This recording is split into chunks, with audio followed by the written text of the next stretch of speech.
ಎಲ್ರಿಗೂ ನಮಸ್ಕಾರ. ನಾನು ಅಶ್ವಥ್. ಗಲ್ವಾನ್ ಘರ್ಷಣೆ ನಂತರ ಹದಗೆಟ್ಟಿದ್ದ ಭಾರತ ಮತ್ತು ಚೀನಾದ ನಡುವಿನ ಸಂಬಂಧ ಈಗ ಉತ್ತಮವಾಗ್ತಾ ಇದೆ.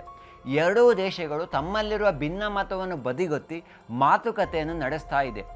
ಏಷ್ಯಾದಲ್ಲಿ ತಾನು ಹೇಳಿದ್ದೇ ಸರಿ ಎಂದು ದಿಮಾಕಿನಿಂದ ವರ್ತಿಸ್ತಿದ್ದ ಚೀನಾದ ವರ್ತನೆ ಈಗ ದಿಢೀರ್ ಬದಲಾಗಿದೆ. ಚೀನಾದ ವರ್ತನೆ ಈಗ ದಿಢೀರ್ ಬದಲಾಗಿದ್ದು ಯಾಕೆ?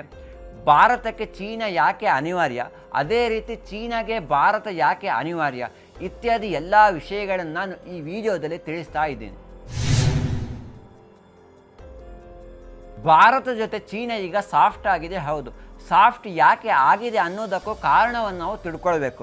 ನಾವು ಭಾರತಕ್ಕೆ ಅನಿವಾರ್ಯ, ನಮಗೆ ಭಾರತ ಅನಿವಾರ್ಯ ಅಲ್ಲ ಎಂದೇ ಚೀನಾ ಧಿಮಾಕ್ನಿಂದ ವರ್ತಿಸ್ತಾ ಇತ್ತು. ಆದರೆ ಗಲ್ವಾನ್ ಘರ್ಷಣೆ ನಂತರ ಚೀನಾಗೆ ಭಾರತ ಏನು ಅನ್ನೋದು ಗೊತ್ತಾಗತೊಡಗಿತು. ಗಲ್ವಾನ್ ಘರ್ಷಣೆ ನಂತರ ಟಿಕ್ಟಾಕ್ ಸೇರಿದಂತೆ ಚೀನಾದ ಜನಪ್ರಿಯ ಅಪ್ಲಿಕೇಶನ್ಗಳನ್ನು ಭಾರತ ನಿಷೇಧಿಸಿತು.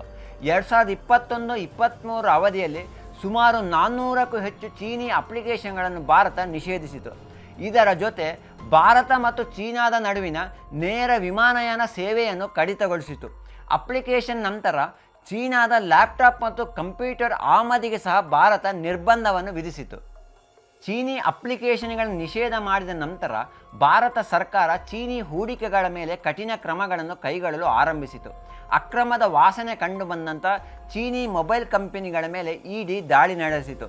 ಇದರ ಜೊತೆ ಭಾರತ ಚಿಪ್ ಉತ್ಪಾದನೆಗೆ ಹೆಚ್ಚಿನ ಪ್ರೋತ್ಸಾಹವನ್ನು ನೀಡತೊಡಗಿತು. ಕೋವಿಡ್ ನಂತರ ವಿದೇಶಿ ಕಂಪನಿಗಳು ಚೀನಾ +1 ನೀತಿಯನ್ನು ಅಳವಡಿಸಿದವು.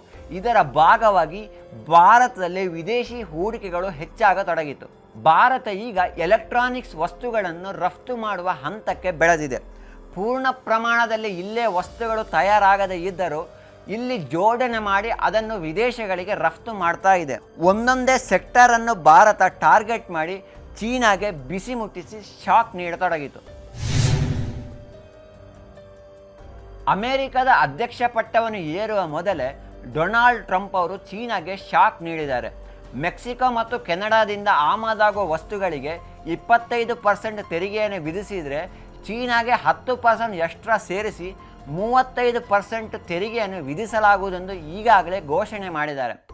ಟ್ರಂಪ್ ಅವರು ಮೊದಲಿನಿಂದಲೂ ಚೀನಾವನ್ನು ವಿರೋಧಿಸಿಕೊಂಡೇ ಬಂದಿದ್ದಾರೆ. ಅಮೆರಿಕನ್ನರ ಬಳಿ ಪೇಟೆಂಟ್ ಇದ್ದರೂ ಚೀನಾ ಅದನ್ನು ನಕಲು ಮಾಡಿ ವಿದೇಶಗಳಿಗೆ ವಸ್ತುಗಳನ್ನು ರಫ್ತು ಮಾಡ್ತಾ ಇದೆ ಎಂದು ದೂರಿಕೊಂಡೇ ಬಂದಿದ್ದರು. ಇದರಿಂದಾಗಿ ಅಮೆರಿಕದ ಕಂಪನಿಗಳಿಗೆ ಚೀನಾದಿಂದ ಭಾರಿ ನಷ್ಟವಾಗ್ತಾ ಇದೆ ಎಂದು ಆರೋಪಿಸುತ್ತಾ ಬಂದಿದ್ದರು. ಇಡೀ ವಿಶ್ವ ಲಾಕ್ಡೌನ್ ಆಗಲು ಚೀನಾ ಕಾರಣ. ಚೀನಾದಿಂದ ಹಲವಾರು ಬಡ ದೇಶಗಳು ದಿವಾಳಿಯಾಗಿದೆ.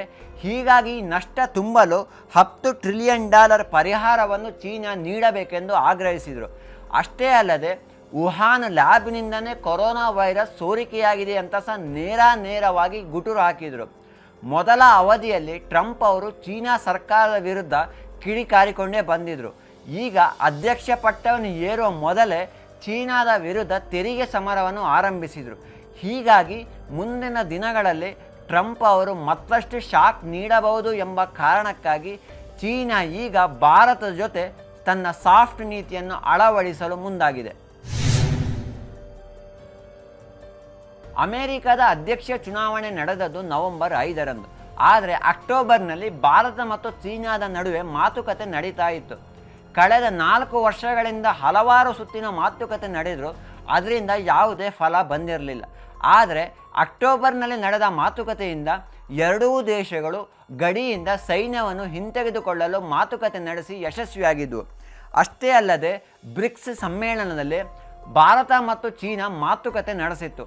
ಭಾರತದ ಪ್ರಧಾನಿ ನರೇಂದ್ರ ಮೋದಿ ಅವರು ಚೀನಾದ ಅಧ್ಯಕ್ಷ ಕ್ಸಿ ಜಿನ್ಪಿಂಗ್ ಜೊತೆ ದ್ವಿಪಕ್ಷೀಯ ಮಾತುಕತೆಯನ್ನು ನಡೆಸಿದರು. ವಿಶೇಷ ಏನಂದರೆ 5 ವರ್ಷದ ನಂತರ ಮೋದಿ ಮತ್ತು ಕ್ಸಿ ಜಿನ್ಪಿಂಗ್ ಅವರು ಮಾತುಕತೆಯನ್ನು ನಡೆಸಿದರು. ನವೆಂಬರ್ನಲ್ಲಿ ವಿದೇಶಾಂಗ ಸಚಿವ ಜೈಶಂಕರ್ ಅವರು ಬ್ರೆಜಿಲ್ನಲ್ಲಿ ನಡೆದ G20 ಸಮ್ಮೇಳನದಲ್ಲಿ ಚೀನಾ ವಿದೇಶಾಂಗ ಸಚಿವರ ಜೊತೆ ಮಾತುಕತೆಯನ್ನು ನಡೆಸಿದರು. ಇತ್ತೀಚೆಗೆ ಡಿಸೆಂಬರ್ 17ರಂದು ಭಾರತದ ರಾಷ್ಟ್ರೀಯ ಸಲಹೆಗಾರ ಅಜಿತ್ ದೋವಲ್ ಅವರು ಚೀನಾಗೆ ಭೇಟಿ ನೀಡಿದರು. ಈ 3 ಮಾತುಕತೆ ನಡುವೆ ಗಡಿ ವಿಷಯ ಪ್ರಧಾನವಾಗಿದ್ದರೂ ಇತರ ವ್ಯಾಪಾರ ವ್ಯವಹಾರದ ಬಗ್ಗೆಯೂ ಮಾತುಕತೆ ಸಹ ನಡೆದಿತ್ತು. ಕೋವಿಡ್ ನಂತರ ಚೀನಾದ ಆರ್ಥಿಕತೆ ಕುಸಿತಾ ಇದೆ. ನಿರುದ್ಯೋಗ ಪ್ರಮಾಣ ಹೆಚ್ಚಾಗ್ತಾ ಇದೆ. ರಿಯಲ್ ಎಸ್ಟೇಟ್ ನೆಲ ಕಚ್ಚಿದೆ. ಇದರ ಜೊತೆ ಷೇರು ಮಾರುಕಟ್ಟೆಯಿಂದ ವಿದೇಶಿ ಹೂಡಿಕೆದಾರರು ಹಣವನ್ನು ಹಿಂತೆಗೆದುಕೊಳ್ತಾ ಇದ್ದಾರೆ. ಯುರೋಪಿಯನ್ ಯೂನಿಯನ್ಗಳು ಚೀನಾದಿಂದ ಆಮದಾಗುವ ಎಲೆಕ್ಟ್ರಿಕ್ ವಾಹನಗಳ ಮೇಲೆ ಭಾರಿ ಪ್ರಮಾಣದಲ್ಲಿ ತೆರಿಗೆಯನ್ನು ವಿಧಿಸ್ತಾ ಇದ್ದಾರೆ. ಇದರ ಜೊತೆ ಅಮೆರಿಕ ಈಗಾಗಲೇ ಕಠಿಣ ಕ್ರಮಗಳನ್ನು ಕೈಗೊಳ್ಳುವಂಥ ಸೂಚನೆಗಳನ್ನು ನೀಡಿದೆ. ವಿಶ್ವದ ಟಾಪ್ 5 ಆರ್ಥಿಕತೆಯಲ್ಲಿ ಸ್ಥಾನ ಪಡೆದಿರುವ ಅಮೆರಿಕ, ಜಪಾನ್, ಜರ್ಮನಿ ಜೊತೆ ಚೀನಾ ಈಗಾಗಲೇ ಕಿರಿಕ್ ಮಾಡಿದೆ. ಟಾಪ್ 5 ಸ್ಥಾನದಲ್ಲಿರುವ ಭಾರತ ಜೊತೆ ಈಗಾಗಲೇ ಕಿರಿಕ್ ಮಾಡಿತ್ತು. ಆದರೆ ಈ ಕಿರಿಕನ್ನು ಮತ್ತಷ್ಟು ಮುಂದುವರಿಸಿದರೆ ನಮಗೆ ಸಮಸ್ಯೆಯಾಗಬಹುದು ಎಂಬುದನ್ನು ಅರಿತ ಚೀನಾ ಈಗ ಭಾರತ ಜೊತೆ ಮಾತುಕತೆ ನಡೆಸಲು ಮುಂದಾಗ್ತಾ ಇದೆ. ಇದರ ಜೊತೆ ಇನ್ನೊಂದು ಬಹಳ ಮುಖ್ಯವಾದ ಕಾರಣ ಇದೆ. ಅಮೆರಿಕ, ಜಪಾನ್, ಜರ್ಮನಿಯ GDP ಪ್ರತಿ ವರ್ಷ ಕುಸಿತಾ ಇದೆ. ಆದರೆ ಇನ್ನೊಂದು ಕಡೆಯಲ್ಲಿ ಭಾರತದ GDP ಸ್ವಲ್ಪ ಕುಸಿತವಾಗಿದ್ದರೂ ಪ್ರತಿ ವರ್ಷ 6% ಬೆಳವಣಿಗೆ ದರದೊಂದಿಗೆ ಭಾರತ ಪ್ರಗತಿಯನ್ನು ಸಾಧಿಸ್ತಾ ಇದೆ. ಅಷ್ಟೇ ಅಲ್ಲದೆ ವಿಶ್ವದಲ್ಲಿ ಅತ್ಯಂತ ವೇಗವಾಗಿ ಬೆಳವಣಿಗೆಯಾಗುತ್ತಿರುವ ಆರ್ಥಿಕತೆಯಾಗಿ ಭಾರತ ಹೊರಹೊಮ್ಮುತ್ತಾ ಇದೆ. ಪ್ರತಿ ವರ್ಷವೂ GDP ಪಟ್ಟಿಯಲ್ಲಿ ನಿರಂತರವಾಗಿ ಮೊದಲ ಸ್ಥಾನದಲ್ಲೇ ಭಾರತ ಮುಂದುವರಿತಾ ಇದೆ. ಬಹಳ ಮುಖ್ಯವಾಗಿ ಚೀನಾದ ಟಾಪ್ ರಫ್ತು ದೇಶಗಳ ಪೈಕಿ ಅಮೆರಿಕ ಮೊದಲ ಸ್ಥಾನದಲ್ಲಿದ್ದರೆ ಭಾರತ 6ನೇ ಸ್ಥಾನದಲ್ಲಿದೆ. ಭಾರತದ ವರ್ಷದಿಂದ ವರ್ಷಕ್ಕೆ ಚೀನಾದಿಂದ ಆಮದು ಮಾಡಿಕೊಳ್ಳುವ ವಸ್ತುಗಳ ಪ್ರಮಾಣ ಹೆಚ್ಚಾಗ್ತಾ ಇದೆ. ಭಾರತ ಈಗ ವಾರ್ಷಿಕವಾಗಿ 7% GDP ಬೆಳವಣಿಗೆಯಾಗಬೇಕೆಂಬ ಗುರಿಯನ್ನು ಹಾಕಿಕೊಂಡಿದೆ. ಈ ಗುರಿಯನ್ನು ಸಾಧಿಸಬೇಕಾದರೆ ಲೋಹಗಳು, ಸಕ್ರಿಯ ಔಷಧಿ ಪದಾರ್ಥಗಳು ಮತ್ತು ಯಂತ್ರೋಪಕರಣಗಳನ್ನು ಚೀನಾದಿಂದ ಆಮದು ಮಾಡಿಕೊಳ್ಬೇಕಾಗುತ್ತೆ. Electronics, machinery, mobile phone, laptop ಬಿಡಿಭಾಗಗಳು, ಸೋಲಾರ್ ಸೆಲ್ ಮಾಡ್ಯೂಲ್ ಭಾರತ ಚೀನಾದಿಂದ ಹೆಚ್ಚಿನ ಪ್ರಮಾಣದಲ್ಲಿ ಆಮದು ಮಾಡಿಕೊಳ್ತಾ ಇದೆ. ಚೀನಾದಿಂದ ಆಮದು ಮಾಡಿಕೊಳ್ಳುವ ವಸ್ತುಗಳ ಪೈಕಿ ಈ ವಸ್ತುಗಳ ಪಾಲು 65%. ಅದರಲ್ಲೂ ಭಾರತ ಕಂಪ್ಯೂಟರ್ ಆಮದಿನಲ್ಲಿ ಚೀನಾದ ಪಾಲು 70ರಿಂದ 80% ಇದೆ.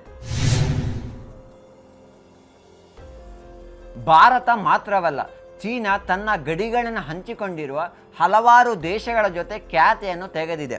Hong Kong, Philippines, Vietnam, Japan, Nepal, Bhutan, Indonesia, Laos, Myanmar, Tibet, Singapore, Brunei, ಮಂಗೋಲಿಯಾದ ಜೊತೆ ಕಿರಿಕ್ ಮಾಡಿದೆ. ವಿಶ್ವದ ಆರ್ಥಿಕತೆಯಲ್ಲಿ 2ನೇ ದೊಡ್ಡ ದೇಶ ಎಂಬ ಅಹಂ ಚೀನಾಗಿದೆ. ಈ ಅಹಂನಿಂದಲೇ ಚೀನಾ ನಾನು ಹೇಳಿದ್ದೇ ಸರಿ ಎಂಬ ವಾದವನ್ನು ಮುಂದಿಡ್ತಾ ಇದೆ. ಕೋವಿಡ್ ನಂತರ ಭಾಳಷ್ಟು ಪೆಟ್ಟು ತಿಂದಿರುವ ಚೀನಾಗೆ ಏಷ್ಯಾದಲ್ಲಿ ಸರಿಯಾದ ಪ್ರತಿಸ್ಪರ್ಧಿ ಇರಲಿಲ್ಲ. ಆದರೆ ಈಗ ಭಾರತ ಸರಿಯಾಗಿ ಟಕ್ಕರ್ ನೀಡುವ ಹಂತಕ್ಕೆ ಬೆಳೀತಾ ಇದೆ. ಜೊತೆಗೆ ಚೀನಾದ ವಿರೋಧಿ ರಾಷ್ಟ್ರಗಳ ಜೊತೆ ಉತ್ತಮ ಸ್ನೇಹ ಸಂಬಂಧವನ್ನು ಸಹ ಹೊಂದಿದೆ. ಈಗ ಚೀನಾ ಸ್ನೇಹಿತನಾಗಿ ವರ್ತಿಸ್ತಿದ್ರೂ ಪೂರ್ಣವಾಗಿ ನಂಬುವಂತಿಲ್ಲ. ಯಾಕೆ ಅಂತಂದರೆ ಈ ಹಿಂದೆ ಹಲವಾರು ಬಾರಿ ಬೆನ್ನ ಹಿಂದೆ ಚೀನಾ ಚೂರಿಯನ್ನು ಇರಿದಿದೆ. ಈ ಕಾರಣಕ್ಕಾಗಿ ಗಡಿಯಲ್ಲಿ ಮತ್ತು ವ್ಯವಹಾರದಲ್ಲಿ ಭಾರತ ಚೀನಾದ ಜೊತೆ ಎಚ್ಚರಿಕೆಯಿಂದ ಹೆಜ್ಜೆಯನ್ನು ಇಡಬೇಕಾಗಿದೆ.